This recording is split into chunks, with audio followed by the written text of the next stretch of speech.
ശ്രീ കാളി സഹസ്രനാമ സ്തോത്രത്തിലെ ആദ്യത്തെ 2 വരികളാണ് ഞാനിവിടെ ചൊല്ലി അതിൻ്റെ അർത്ഥവും പറയുന്നത്.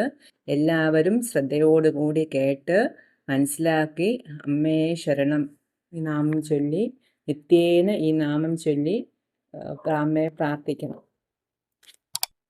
അനാദ്യ പരമാവിദ്യ പ്രധാന പ്രകൃതി പര പ്രധാന പുരുഷാരാധ്യ പ്രധാന പുരുഷേശ്വരി. അനാദ്യ എന്ന് പറഞ്ഞ എന്താണ്? ആദിയും അന്തവും ഇല്ലാത്തവൾ. ആദിയും അന്തവും ഇല്ലാത്തതാർക്കാണ്? അമ്മയാണ്. പരമാവിദ്യ ഏറ്റവും വലിയ അറിവും ജ്ഞാനവും എല്ലാം അമ്മ തന്നെയാണ്.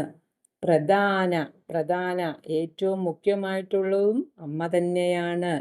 പ്രകൃതി പര പ്രകൃതിക്കും അപ്പുറം ആരാണോ അത് അമ്മ തന്നെയാണ്. ഈ പ്രപഞ്ചവും പ്രകൃതിയും എല്ലാം അമ്മ തന്നെയാണ്. അതിൻ്റെ മുകളിൽ എന്തെങ്കിലും ഉണ്ടോ? അതും അമ്മ തന്നെയാണ്. അമ്മേ, നീ ആദിയും അന്തവുമില്ല. നീ തന്നെ ഏറ്റവും വലിയ വിദ്യ, ജ്ഞാനം, അറിവ്. നീ തന്നെ പ്രധാനം. പ്രകൃതിയുടെ നിയമങ്ങൾക്കും മുകളിലും നിൽക്കുന്നവളും അമ്മ തന്നെയാണ്. ഈ 2 വരി ദിവസവും നിത്യവും ചൊല്ലി പ്രാർത്ഥിച്ചാൽ അമ്മയുടെ അനുഗ്രഹം തീർച്ചയായിട്ടും ഉണ്ടാകും. ഒരു 11 തവണ ചൊല്ലി. ഏത് നാമമാണ്? അനാദ്യ പരമാവിദ്യ പ്രധാന പ്രകൃതി പര പ്രധാന പുരുഷാരാധ്യ പ്രധാന പുരുഷേശ്വരി. ചൊല്ലുമ്പോൾ നെഞ്ചത്ത് കൈവച്ച് അമ്മയെ വിശ്വസിച്ചതുകൊണ്ട് എൻ്റെ കടങ്ങളായാലും എൻ്റെ അസുഖങ്ങളായാലും എൻ്റെ ദുരിതങ്ങളായാലും മാറ്റിത്തരണേ, അല്ലെങ്കിൽ അമ്മയെ വലിച്ചെടുക്കണേ, എൻ്റെ അസുഖങ്ങൾ വലിച്ചെടുക്കണേ എന്ന് പ്രാർത്ഥിച്ച് അമ്മയെ പൂർണ്ണമായിട്ട് വിശ്വസിച്ച് അമ്മയെ ഉൾക്കണ്ണിൽ കണ്ടുകൊണ്ട് ഈ നാമം ചൊല്ലൂ. തീർച്ചയായിട്ടും മാറ്റം സംഭവിക്കും.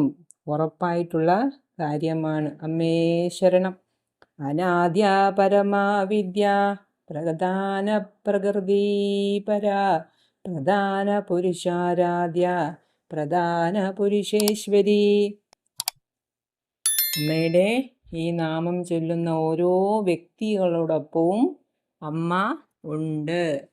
പിന്നെ വേറൊരു കാര്യം പറയാനുള്ളത്, എല്ലാവരെയും അമ്മ അനുഗ്രഹിക്കട്ടെ.